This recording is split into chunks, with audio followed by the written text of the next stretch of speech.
Assalamualaikum warahmatullahi wabarakatuh. Perkenalkan, saya Zahrani Sahudia dari Program Studi Ekonomi Pembangunan Universitas Negeri Padang. Pada kesempatan minggu kali ini, saya akan membuat video tutorial menganalisis regresi linear berganda menggunakan Stata. Nah, ini adalah penampakan dari aplikasi Stata. Saya menggunakan yang tipe 16. Nah, tahap selanjutnya yaitu kita menginputkan data yang akan kita olah.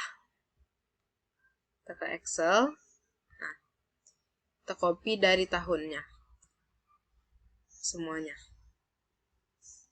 Copy. Lalu kita pindahkan ke aplikasi Stata tadi. Nah, kita paste di sini. Nah, untuk di sebelah kanan ini ya. Nah, ini variabel 1, 2, 3, 4, 5, dan 6 ini kita ubah. Yang variabel 1 ini tentu tahun. Nah, yang variabel kedua ini adalah Y. Variabel 3-nya adalah X1. Variabel 4-nya adalah X2. Variabel 5-nya ini adalah X3, dan variabel 6-nya ini adalah X4. Dimana ya yang dari data kita tadi itu untuk Y-nya itu ekspor kayu manis Indonesia, yang X1-nya itu adalah PDB Amerika Serikat konstan, X2-nya ada nilai tukar, X3-nya adalah harga kayu manis ekspor, dan X4-nya adalah produksi kayu manis Indonesia. Nah, balik lagi. Nah, ini di close saja. Nah, sudah terlihat di sini sudah terprogram ya. Ada variabel 1, 2, 3, 4, 5, 6. Ada tahun, Y, X1, X2, X3, dan X4. Nah, langkah selanjutnya itu bagaimana caranya kita melakukan regresinya. Nah, regresi berganda ini dia harus lulus uji asumsi klasik.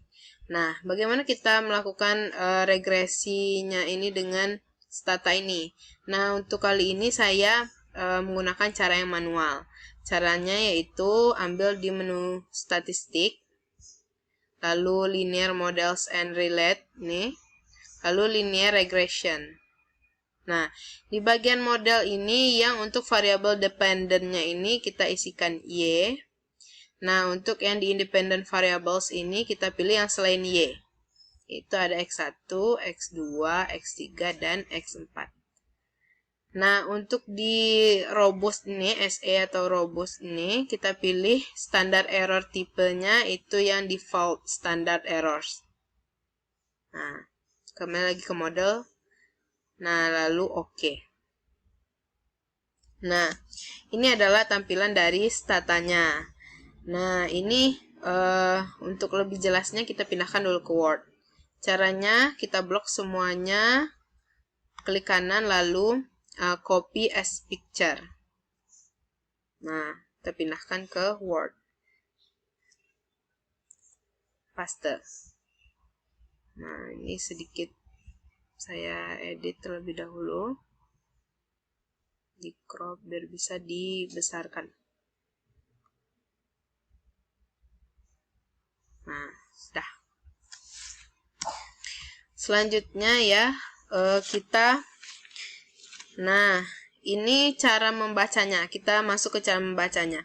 Nah, cara membaca regresinya ini sama dengan SPSS dan EVIUS ya. Ini adalah bisa dilihat tabel yang ini merupakan koefisiennya. Nah, yang mana dari koefisien tersebut kita dapat membuat persamaan dari persamaannya, yaitu Y sama dengan, nah ini kan koefisiennya nih, kita dahulukan konstantanya. Nih, konstantanya adalah 2, 1, 0, 7, 3, 1, 8. Nah, karena dilanjutkan dengan variabel. Nah, karena variabel X1 ini bernilai positif, jadi di sini nanti tambah koefisiennya 921,7 3. Nah, X1 ditambah dengan 128,96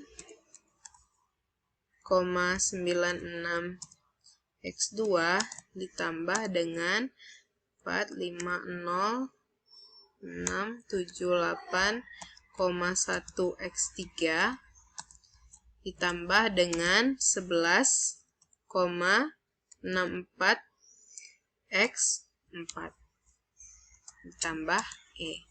Nah, ini merupakan persamaan dari regresi. Nah, inilah persamaan regresinya yang dibentuk menggunakan stata. Nah, selanjutnya konstanta ini ya. Konstanta ini artinya ketika variabel X1, X2, X3, dan X4 ini tidak dilihat, maka variabelnya itu sudah meningkat. Nah, nilai regresi dari X1. Lihat di sini nilai regresi dari X1 itu sama dengan positif kan? Berarti hubungannya itu ada searah. Berarti misalnya si X1 ini naik atau meningkat, maka diikuti dengan peningkatan nilai Y. Nah, begitu. Nah, hubungan dari X2 juga. X2 ini kan positif nih, berarti hubungannya searah. Nah, jika X2-nya ini meningkat, maka Y-nya juga meningkat. Sama dengan X3 dan X4 juga hubungannya positif. Berarti misalnya X3 dan X4 ini meningkat, berarti diikuti dengan peningkatan dari Y. Gitu. Nah, dan semua ini dapat akan kita lihat dari nilai p-value-nya ini, signifikansinya. Nah, di sini kan diketahui t-tabel nih. T-tabel, nah ini. T-tabel itu adalah T yang ada di tabel. Nah, terlebih dahulu kita untuk mengetahui hubungan dari variabelnya ini dengan Y itu, apakah dia ada memiliki hubungan atau tidak. Nah, pertama kita cari nilai T hitungnya. Nah, untuk mencari nilai T hitung, itu rumusnya sama dengan T, I, N, V, nih, dalam kurung 0,05, titik koma. Nah, jumlah sampelnya bisa dilihat di sini di pojok kanan atas ini. Ini nilai sampelnya 30 kan. Nah, nilai sampel dikurang dengan 1. Itu rumusnya berarti 29. Enter. Nah, ini merupakan nilai dari T hitungnya. Nah, berarti kita buat di sini T hitung sama dengan, nah ini kan 2,04523. Nah, itu adalah nilai T hitungnya. Berarti kita lihat di sini. T hitungnya itu misalnya untuk X1, T hitungnya ini lebih besar daripada X1. Nah, dan nilai signifikansinya ini lebih besar daripada 0,05. Berarti dia itu ditolak artinya, karena signifikansinya ini lebih besar dari 0,05. Berarti si X1 ini tidak ada pengaruh terhadap Y. Jika X1 aja ya, berarti dia tidak ada pengaruh dengan Y. Sama halnya dengan X2, X3, dan X4. Kita lihat di sini signifikansinya juga lebih besar dari 0,05 kan? Berarti si X2 ini tidak ada pengaruhnya terhadap Y. X3 juga tidak ada pengaruhnya terhadap Y. Dan X4 juga tidak ada pengaruhnya terhadap Y. Nah, lalu bagaimana jika secara keseluruhan kita melihatnya? Berarti kan 4 buah variabel itu apakah dia ada pengaruhnya ke variabel Y? Mari kita lihat dengan cara menghitung si F tabel. Nah, yang belum ada kan F tabel nih. F hitungnya sudah ada nih. Ini F hitung sama dengan 12,24 kan. Nah, maka kita cari F tabelnya dulu. Untuk mencari F tabel itu rumusnya hampir sama, berarti F I N V. Nih, 0,05 titik koma. Nah, titik koma jumlah variabel independennya. Tadi kan ada X1, X2, X3, X4, berarti ada 4. Nah, titik koma yang jumlah sampel dikurang 1 tadi, 29, enter. Nah, berarti ini adalah nilai F tabelnya. Nah, F tabel. Nah, kita lihat di sini. Nah, nilai F tabelnya ini ya lebih kecil. Nah, lihat di sini. Nilai F hitung. Nah, nilai F hitung ini lebih besar daripada F tabel. 12,24 lebih besar kan daripada 2,701. Nah, maka dari itu ini diterima. Ini artinya ya secara keseluruhan ya variabel yang 4 ini x1, x2, x3, x4 ini dia itu memiliki ada dia pengaruh terhadap variabel y. Nah, begitu. Berarti jika 4 buah variabel ini dilihat dari signifikansinya, dia kan nih, dilihat dari signifikansinya kan 0,000 nih. Berarti kan lebih kecil daripada 0,05.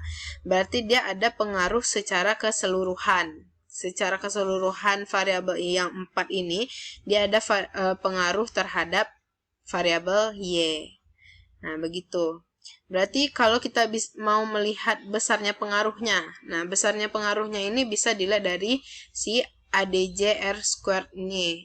0,6080 berarti dia memiliki pengaruh 60,80%. Nah, begitu. Pengaruhnya adalah 4 buah variabel ini, X1, X2, X3, X4 ini memiliki 60,80% pengaruhnya dari si 4 variabel ini. Nah, bagaimana kita melihat besarnya pengaruh dari variabel lain? Berarti kita hitung standar errornya kan. Standar errornya berarti sama dengan sum 100% ya. 100 dikurang 60,80 tadi.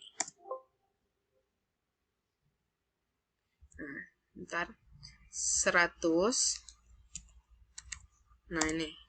Berarti, ini merupakan standar errornya.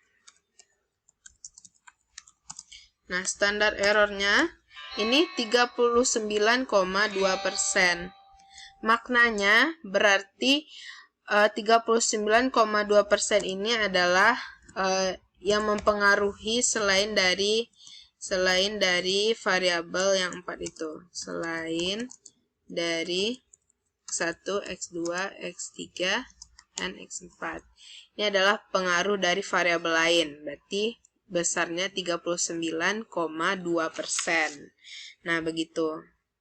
Nah, itu tadi cara membaca dan melakukan regresi menggunakan stata. Sekian yang dapat saya sampaikan pada minggu kali ini. Terima kasih. Wassalamualaikum warahmatullahi wabarakatuh.